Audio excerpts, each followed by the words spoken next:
Hello बच्चों, कैसे हैं आप लोग। Welcome back to your favourite study destination जी। आपका वन स्टॉप सॉल्यूशन है बेटा for all your NEET related study. सारा का सर कंटेंट फ्री ऑफ कॉस्ट आपको मिलेगा बच्चों। तो आप फटाफट चैनल वायनिति मेंटर को सब्सक्राइब करके लाइक शेयर कमेंट कर दीजिए। दोनों साल के बच्चों के लिए 2027 एस्पिरेंट्स के लिए भी और 2020 नीट एस्पिरेंट्स के लिए भी ये वीडियो होने वाला है। दोनों के लिए अलग से बात करेंगे। पूरा का पूरा रोड मैप आपके साथ डिस्कस किया जाएगा बेटा। क्लियर है। दोनों बच्चों की अलग अलग प्रॉब्लम्स होती है। जो 2027 में अपियर होने वाले बच्चे मतलब जो 11th से 12th में मूव कर रहे हैं उनको प्रॉब्लम फेस करने में आती है कि बोर्ड और नीट प्रिपरेशन को कैसे मैनेज करें। उसके साथ जो 10th से 11th मूविंग स्टूडेंट्स हैं उनको प्रॉब्लम आती है कि क्या पढ़ें, कितना पढ़ें, कैसे पढ़ें और कहाँ से पढ़ें। तो सारे के सारे चीजों को एक एक करके डिस्कस करेंगे। पहले क्लास 11th स्टूडेंट्स की बात कर लेते हैं कि उनको कैसे स्टार्ट करनी है अपनी स्टडीज, क्या उनके लिए रोड मैप होने वाला है। ठीक है, चलिए बेटा। तो कहते हैं ना फर्स्ट थिंग फर्स्ट। तो सबसे पहले आपको नीट का सिलेबस और एग्जाम पैटर्न समझने की जरूरत है कि आप फेमिलियर हो जाइए कि कैसे आपको अपने आप को प्रिपेयर करना है नीट सिलेबस के हिसाब से कि कौन कौन से टॉपिक्स हैं क्लास 11th और क्लास 12th बायोलॉजी के। ठीक है, चैप्टर वाइज और यूनिट वाइज क्या वेटेज होती है, क्या एग्जाम पैटर्न है, किस तरह के क्वेश्चन पूछे जाते हैं, क्या मार्किंग स्कीम होती है और टाइम मैनेजमेंट किस तरह से मेंटेन करना है। तो अगर बायोलॉजी के सिलेबस की बात करें, रैशनलाइज सिलेबस के बाद 5 यूनिट्स क्लास 11th के लिए हैं। क्लास 11th के बच्चे को 5 यूनिट पढ़नी है। Diversity in living world, structural organisation in plants and animals, cell structure and function, plant and animal physiology. अब कुछ चेंजेस आए हैं इनमें। Diversity in the living world, यहाँ पे 4 चैप्टर है। इसमें पहला चैप्टर था लिविंग वर्ल्ड, उसमें टेक्सोनोमिक एड वाला पोर्शन हटा दिया गया। इसी तरह यूनिट 2 में structural organisation in plants and animals में अब कॉकरोच की जगह फ्रॉग को इंट्रोड्यूस कर दिया है। कुछ नई फैमिलीज इंट्रोड्यूस की गई है। तो डिटेल सिलेबस जब आपका क्लास 11th का कोर्स हम स्टार्ट करेंगे उससे पहले पूरा का पूरा कोर्स आपके साथ शेयर कर दिया जाएगा, पीडीएफ आपको दे दी जाएगी। और उससे रिलेटेड कोई भी कंफ्यूजन है तो एक बार फटाफट आप कमेंट सेक्शन पूछ लीजिएगा। उसके बाद सेल स्ट्रक्चर एंड फंक्शन, ये चैप्टर कुछ ऐसा लगेगा बच्चे को कि वो फेमिलियर है, उसका पढ़ा हुआ है कि cell, cell cycle, cell division and biomolecule. उसके बाद प्लांट फिजियोलॉजी, बहुत ज्यादा सिलेबस रिड्यूस कर दिया गया है। अब सिर्फ 3 चैप्टर हैं, photosynthesis, respiration and plant growth regulators. Human physiology में भी प्लांट ह्यूमन न्यूट्रिशन वाला पोर्शन डिलीट कर दिया गया है, रिड्यूस कर दिया गया है। वो भी मैं आपके साथ आपको शेयर करूंगा कि कौन कौन से टॉपिक्स हटा दिए गए, क्या चेंजेस किए गए एनसीईआरटी में, उसकी भी बात करेंगे। अब बेटा जब आप क्लास 12th में आएंगे तो फिर से आप 5 यूनिट पढ़ेंगे। रिप्रोडक्शन, यहाँ पे भी रिप्रोडक्शन इन ऑर्गेनिज्म वाला चैप्टर जो पहले होता था उसको रिड्यूस कर दिया गया, पर हम वो डिस्कस करेंगे क्योंकि वो बेसिक चैप्टर है। ठीक है, टर्मिनोलॉजी वहीं से आप सीखेंगे। उसके बाद हाई वेटेज यूनिट है genetics, principle and molecular basis of inheritance and evolution. Biology in human welfare, यहाँ पे 2 ही चैप्टर रह गए, human health and disease and microbes in human welfare. Biotechnology 2 chapter small unit, और इकोलॉजी में भी अब 3 ही चैप्टर हैं। अब आप ये देखिए कि यूनिट्स को कंटिन्यूएशन में रखा गया है। अदरवाइज क्लास 12th में भी तो यूनिट 1 2 3 4 5 कर सकते थे। क्लास 11th में 5 यूनिट थी, इसके बाद 6 7 8 9 10th। इसका मतलब there is some correlation between these units. ठीक है ना बच्चों। तो ये बात हुई सिलेबस की। उसके बाद एग्जाम पैटर्न की बात करते हैं कि mode of exam online exam होता है कि ऑफलाइन एग्जाम होता है। तो बच्चों अभी तक ऑफलाइन एग्जाम होता है, ओमआर बेस्ड एग्जाम होता है जो 3 घंटे का होता है। 180 मिनट्स में आपको 180 क्वेश्चंस करने होते हैं जो एमसीक्यू टाइप होते हैं। लेकिन एमसीक्यू का मतलब मल्टीपल चॉइस नहीं होता हमेशा, इसमें असर्शन रीजन भी हो सकते हैं, मैचिंग द कॉलम्स भी हो सकते हैं, राइट, और ट्रू फॉल्स स्टेटमेंट भी हो सकती है, किसी भी तरह का हो सकता है। तो अगर सब्जेक्ट वाइज वेटेज देखें तो फिजिक्स के 45 क्वेश्चन होते हैं, केमिस्ट्री के 45 क्वेश्चन होते हैं, बट बायोलॉजी का वेटेज 50% है, क्योंकि 90 क्वेश्चंस मतलब 360 मार्क्स की बायो है, और हम इस 360 को ही मेनली टारगेट करने वाले हैं बेटा। ठीक है, आपके स्टडी डेस्टिनेशन बायोनिति आरआरजी पर यूनिट वाइज लास्ट 10 इयर्स का एनालिसिस भी मैंने आपको डाला हुआ है कि किस चैप्टर से किस यूनिट से कितने क्वेश्चंस नॉर्मली पूछे जाते हैं। मार्किंग स्ट्रीम +4 करेक्ट के लिए और नेगेटिव के लिए -1। 13 लैंग्वेजेस में ये टेस्ट होता है। ठीक है जी। अब इवेंट्स, ये डेट्स हैं, ये स्लाइड पुरानी आ गई है, बट टेंटेटिव डेट है जो एग्जाम की होती है, that is first Sunday of May. First Sunday of May ये एग्जाम होता है। ठीक है, और जून में टेंटेटिवली रिजल्ट डिक्लेयर कर दिया जाता है। क्लियर है बच्चों? अब कौन सी बुक्स पढ़नी चाहिए? NCERT is the key to success. ये आपने पढ़ा होगा कि बायोलॉजी में स्पेशली एनसीईआरटी सब कुछ है। तो क्लास 11th और 12th की बायोलॉजी की बुक आपको यहाँ पे दिखाई दे रही होगी, लेकिन 95% बच्चों को पता नहीं होता कि how to read NCERT, what to read in NCERT, right? तो ये सारा का सारा आपको सिखाया जाएगा कि कैसे पढ़ना है। ठीक है बच्चों, तो सबसे पहले एनसीईआरटी को थोरोली स्टडी करना है। एक एक लाइन, एक एक वर्ड आपको उसका आना चाहिए, क्योंकि फाउंडेशन अगर आपको बनाना है बायोलॉजी प्रिपरेशन का, तो उसको अंडरस्टैंड करके रीड करना कंसेप्ट को बहुत जरूरी है। उसके बाद सेकंड पॉइंट क्या हो जाता है, सेकंड पैरामीटर क्या हो जाता है, रीड मेक डिटेल नोट्स। अपने नोट्स बनाना बहुत इंपॉर्टेंट है। जब आप एनसीईआरटी को पढ़ते जा रहे हैं तो इंपॉर्टेंट पॉइंट्स को, कंसेप्ट्स को, फॉर्मूलाज को हाईलाइट कर लीजिए। और अगर आपने एनसीईआरटी को देखा हो तो एनसीईआरटी में इतना स्पेस दिया हुआ है साइड वाइज, तो एनसीईआरटी को अपनी नोटबुक बना लीजिए एक तरह से। जो भी एक्स्ट्रा पॉइंट आपको दिखे, जो मैं बताऊं या कहीं और से आप पढ़ें, तो वो इसमें नोट डाउन करते चले जाइए।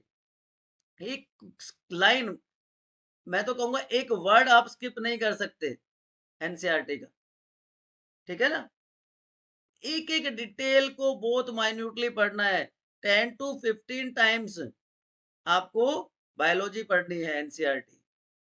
उसकी इंपॉर्टेंस क्या है, तो प्रीवियस जो स्टूडेंट 360 मार्क्स नीट में, हमारा स्टूडेंट जो नीट में 360 मार्क्स स्कोर कर चुका है, अगर उसका वीडियो टेस्ट चाहिए कि कैसे उसने पढ़ाई की थी, तो आप कमेंट सेक्शन में लिखिए, मैं वो भी आपके साथ शेयर कर दूँ। क्लियर है बच्चों? चलिए, अब सोल्व एमसीक्यूज। एमसीक्यू क्यों सोल्व करने? क्योंकि प्रैक्टिस बहुत जरूरी है, और इसमें भी हम आपके लिए हमेशा रेडी हैं। हम आपकी हेल्प करने के लिए रेडी। क्या करेंगे हम? NCERT line to line, yes, NCERT line to line MCQs हम आपको प्रोवाइड करेंगे। ठीक है, तो वहां से आप ये एमसीक्यूज की प्रैक्टिस कर सकते हैं। उसके अलावा पीवाईक्यूज, ईयर वाइज पीवाईक्यूज आपके साथ शेयर किए जाएंगे, वहां से आप प्रैक्टिस कर सकते हैं, जिससे आपका एक कंसेप्ट बिल्डिंग हो सके, एक अंडरस्टैंडिंग डेवलप हो सके। क्योंकि एनटीए ने अपना पैटर्न काफी चेंज किया है, और चेंज पैटर्न के हिसाब से प्रैक्टिस करना भी बहुत जरूरी हो जाता है बेटा। और लास्टली प्रैक्टिस हम करेंगे with the help of mock test. Regular mock test मिलेंगे आपको, तो टेलीग्राम का लिंक भी मैं आपके साथ शेयर कर दूंगा। वहां पे आपको सारी की सारी पीडीएफ मिल जाएंगी, और टेस्ट का शेड्यूल मिल जाएगा, तो वहां पे भी आप डिटेल में देख सकते हैं। तो प्रैक्टिस के लिए क्या क्या 3 पॉइंट्स हो गए? सबसे पहले NCERT line to line MCQs, और उसमें डिफिकल्टी लेवल भी मेंशन रहेगा। उसके बाद पीवाईक्यूज करने हैं, उसके बाद मॉक टेस्ट देने हैं। हर चैप्टर से मिनिमम 200 क्वेश्चंस करने हैं आपको। हर चैप्टर से मिनिमम 200 क्वेश्चंस एज प्रैक्टिस करने हैं, जो आपका कॉन्फिडेंस बिल्डर का काम करेगा। क्लियर?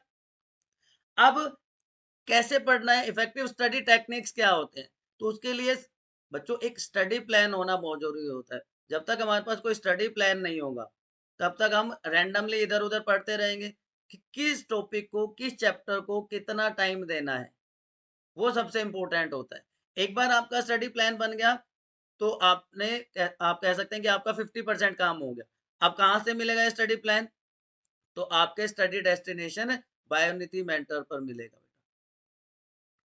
ठीक है, बायोनिधि मेंटोर पे आपको ये पूरा का पूरा स्टडी प्लान हम आपको प्रोवाइड कर देंगे। ठीक, उसके बाद सेकंड इफेक्टिव स्टडी टेक्निक क्या होती है? रिवीजन। कि आप पढ़ते जा रहे हैं लेकिन 15 दिन के बाद, 1 महीने के बाद आपको कुछ याद ही नहीं है हमने क्या पढ़ा था। तो एक रिवीजन प्लान बनाना भी बहुत इंपॉर्टेंट हो जाता है कि जो टॉपिक्स आपने पढ़े हैं उनको रिटेन कितना कर पाए आप, एंड अंडरस्टैंडिंग कॉन्सेप्ट्स। सिर्फ मगअप से कुछ नहीं होगा, सिर्फ फैक्ट्स को मेमोराइज करने से कुछ नहीं होगा, अंडरस्टैंडिंग उस कॉन्सेप्ट की बहुत जरूरी है। तो ये 3 इफेक्टिव टेक्निक्स हैं और regularly through out the journey हम इस पे बात करते रहेंगे, आपको मोटिवेट करते रहेंगे, आपको सिखाते रहेंगे। ठीक है बच्चों, अब माइंड मैप तो मेमोरी कार्ड्स या फ्लो चार्ट्स आप कुछ भी कह सकते हैं, ये भी मैं आपको प्रोवाइड करूंगा। चैप्टर वाइज फ्लैश कार्ड या मेमोरी या माइंड मैप्स, जहाँ पे इंपॉर्टेंट फॉर्मूलाज, डेफिनेशन, कॉन्सेप्ट होंगे, सारे के सारे आपको प्रोवाइड करे जाएंगे। उसके अलावा और क्या होगा? कोई भी पॉइंट, कोई भी डाउट आप अपने दिमाग में लेकर नहीं जाएंगे। क्लास खत्म होने के बाद या ड्यूरिंग द क्लास ऑल्सो आप अपने डाउट्स पूछेंगे कमेंट्स में। ठीक है बच्चों, और एक डेडिकेटेड व्हाट्सएप ग्रुप भी आपको मिलेगा, आप वो भी ज्वाइन कर सकते हैं। वहां पे भी हम प्रॉपर डिस्कशन करते रहेंगे। और this is the key to success, focused and motivated student. एक पॉजिटिव एटीट्यूड आपके लिए बहुत जरूरी है। और तो आपको एक बात बताता हूँ, आज के टाइम में जब ये सोशल मीडिया का जमाना है तो सक्सेस होना बड़ा इजी है। क्यों सक्सेस इजी कैसे? आप तो कहोगे सर कंपटीशन बढ़ता जा रहा है, लेकिन बच्चे 90 से 95% बच्चे तो डिस्ट्रैक्टेड हैं। वो फॉल्स स्टडी कर रहे हैं कि वो मोबाइल लेके बैठे हुए हैं, वो अपने दिमाग पे जोर नहीं दे रहे, रील स्क्रॉल कर रहे हैं, इंस्टाग्राम देख रहे हैं। तो 90 से 95% बच्चा तो डिस्ट्रैक्टेड है। तो आपको तो सिर्फ 5% बच्चों के साथ कंपटीशन करना है। क्लियर? चलिए, अब कितना पढ़ना है, कैसे पढ़ना है और क्या पढ़ना है, तो उसके लिए मंथ वाइज प्लानर बहुत जरूरी है। मंथ वाइज में भी आपका वीकली प्लान और डेली प्लान। रोज सोने से पहले आप ये चेक करके, टिक करके सोएंगे कि मैंने जो आज का टारगेट रखा था उसमें से मेरा कितना पूरा हो पाया। ठीक है, आप एक काम कर सकते हैं, जब आप सुबह उठे तो मान लीजिए आपने 10 चीट्स बना ली कि भैया मुझे आज ये चीजें करनी है, या 5 चीट बना ली, और जैसे एक टास्क पूरा हुआ एक को फाड़ के फेंक दीजिए, दूसरा टास्क हुआ दूसरे को फाड़ के फेंक दीजिए। At the end of the day सोने से पहले आप चेक कीजिए आपके पास कितनी शीट्स आपकी बची हैं। अगर कोई भी शीट रह जाती है तो वो आपका बैकलॉग हो। तो डेली प्लान बहुत इंपॉर्टेंट है। ठीक है बच्चों, अब वो मैं आपको बताऊंगा कि कैसे आप वो प्लान बनाएंगे। तो नेक्स्ट सेशन में आप अपना प्लान शेयर करेंगे कि सर ये मेरा प्लान है, मैं इस तरह से प्लान आउट करना चाह रहा हूँ। क्योंकि दो तरह के बच्चे हैं, एक जो स्कूल जा रहे हैं प्लस सेल्फ स्टडी करते हैं, दूसरा कोचिंग प्लस स्टडी करते हैं। तो दोनों के लिए प्लान अलग अलग होता है। यहाँ पे उसको टाइम ज्यादा मिल जाता है, ऑनलाइन स्टडी की भी कभी इसमें एक फिर एक ऑप्शन हो जाता है। स्कूल जो बच्चा जाता है उसका कुछ टाइम 1-2 घंटा आने जाने में लग जाता है, स्कूल का होमवर्क होता है। तो कई सारे फैक्टर्स हैं। तो आप मुझे अगर प्लान शेयर ना कर पाए तो एटलीस्ट बताइएगा कि आप स्कूल बेस्ड स्टडी कर रहे हैं या कोचिंग बेस्ड स्टडी कर रहे हैं, उसमें भी ऑनलाइन या ऑफलाइन, कौन सी स्टडी कर रहे हैं, ठीक। उसी के अकॉर्डिंगली आप कमेंट में लिखेंगे and I will make a plan. और जब तक आप शेयर नहीं करेंगे मैं प्लान नहीं बना पाऊंगा। तो we will discuss and make a plan for you, ठीक है। अब ये तो नए एस्पिरेंट्स की बात होगी, जो एक 15 साल का 16 साल का बच्चा एक अपने आंखों में एक ड्रीम लेके बायोलॉजी चूज करता है कि yes I want to be a doctor, तो उसकी जर्नी की बात होगी सारे की सारी। अब जो ऑलरेडी बच्चे फेमिलियर हैं, उनको पता है कि why they selected bio stream, तो उनको कितने आवर्स स्टडी करना है जिससे कि उनका टारगेट पूरा हो जाए। अब मेनली मैं बात करूंगा बायो की यहाँ पे, 360 मार्क्स इन बायोलॉजी। अब आप किसी से भी बात करेंगे तो क्या कहेगा कि फिजिक्स केमिस्ट्री हार्ड है, बायो में तो इजीली मार्क्स आ जाते हैं। तो आप पूछना कि बायो में आपका नीट स्कोर क्या था, नीट में आपका बायोलॉजी का स्कोर क्या था। अगर भैया बायो इतनी ही इजी है तो 330 प्लस 340 प्लस मार्क्स क्यों नहीं आते हैं? क्योंकि बच्चों को पढ़ने का तरीका नहीं पता, ठीक है। दूसरा एक प्रॉब्लम आती है, क्योंकि एनटीए ने न्यू एनसीईआरटी रिलीज कर दी, तो बच्चे बड़ा कंफ्यूज रहते हैं कि सर ओल्ड एनसीईआरटी पढ़े कि न्यू एनसीईआरटी पढ़े, ठीक है। तो ये आपका सिलेक्शन कैसे, आपको कैसे सिलेक्शन करना है बेटा। देर आर फ्यू टॉपिक्स जहां पे आपको ओल्ड एनसीईआरटी रेफर करने की जरूरत है, और आपको रेफर करने की जरूरत नहीं है। हम अपने कोर्स में जहां पे ओल्ड एनसीईआरटी की इंपोर्टेंस होगी वो आपको मिल जाएगा, और बाकी तो न्यू एनसीईआरटी चलेगी। अब क्या क्या मेजर चेंजेस हुए हैं उनकी बात कर लेते हैं।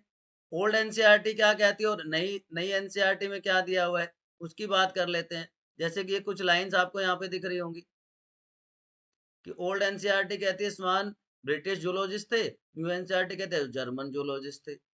Fluid matrix filling the cell is the cytoplasm, अब यहाँ पे सेमी फ्लूइड मैट्रिक्स कर दिया, ठीक है। उसके बाद एंडोक्राइन सिस्टम में ओल्ड एनसीईआरटी कहती है our body has one pair of adrenal gland, one at the anterior part of the each kidney। और न्यू एनसीईआरटी में क्या लिखा हुआ है, at the superior part of each kidney.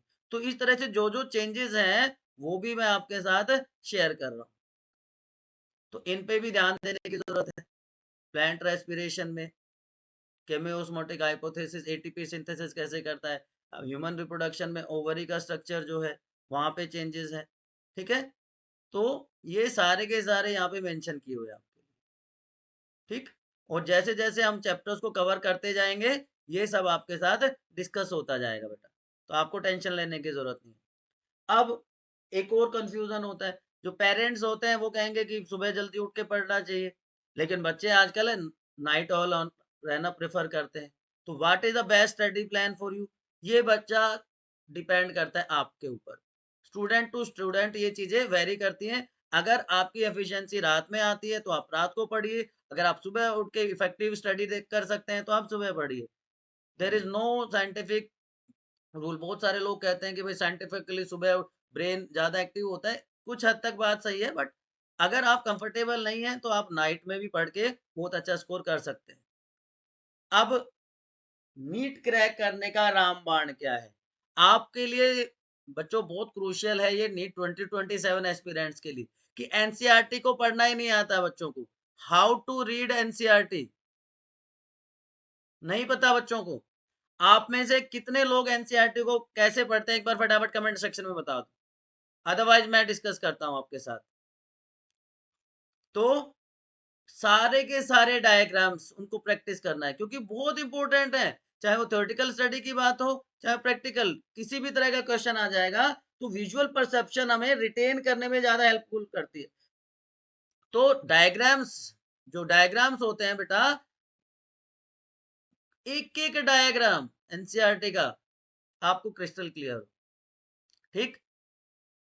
उसके बाद कैसे पढ़ना है, हाइलाइटर यूज करना है। जैसे मैं यहाँ पे हाइलाइटर यूज कर रहा हूँ, तो सारे के सारे इंपॉर्टेंट और नेसेसरी टर्म्स को यहाँ पे आप देख रहे होंगे हाईलाइट किया हुआ है, डेट्स एग्जांपल्स, ठीक है। जिससे क्या होता है अटेंशन, जब आप नेक्स्ट टाइम पढ़ेंगे उसको तो आप मेनली उसी पे आपका फोकस रहेगा, उन पॉइंट्स पे, उस हाईलाइटेड पार्ट्स पे आपका फोकस रहेगा। और डिफरेंशिएट करने के लिए आप मल्टीपल कलर्स यूज कर सकते हैं, ठीक है। तो ये दूसरा पॉइंट हो गया। अब ये बहुत बहुत इंपॉर्टेंट है, बच्चे इसको स्किप कर जाते हैं, ये दोनों पॉइंट, समरी और साइंटिस्ट डाटा। एनटीए पूछ रहा है इनके ऊपर क्वेश्चन, ठीक है। तो don't forget science data at the beginning of the unit and summary at the end of each chapter. ये दोनों के दोनों हाईलाइटेड पॉइंट्स हैं, आप इनको स्किप नहीं कर सकते। And last but not the least, मैंने कहा था ना, मैंने कहा था ना कि एनसीईआरटी को अपनी नोटबुक बना लो, एनसीईआरटी को अपनी नोटबुक बना लो। जब आप कोई क्वेश्चन सोल्व कर रहे हो, आपको कुछ एक्स्ट्रा इन्फॉर्मेशन मिली, तो वहीं पे उस टॉपिक से रिलेटेड वहीं पे जाके लिख दो। देखो कितना स्पेस दिया हुआ है एनसीईआरटी में, बहुत सारा स्पेस होता है, तो आप वहां पे लिख लो, तो एनसीईआरटी आपकी नोटबुक बन जाएगी, ठीक है। तो ये 4-5 पॉइंट्स आप यूज करके एनसीईआरटी को इफेक्टिवली पढ़ सकते हो बेटा। तो ये दोनों के दोनों नीट एस्पिरेंट्स 2027 वाले और 2028 के लिए एक स्टडी टेक्निक्स मैंने बताई।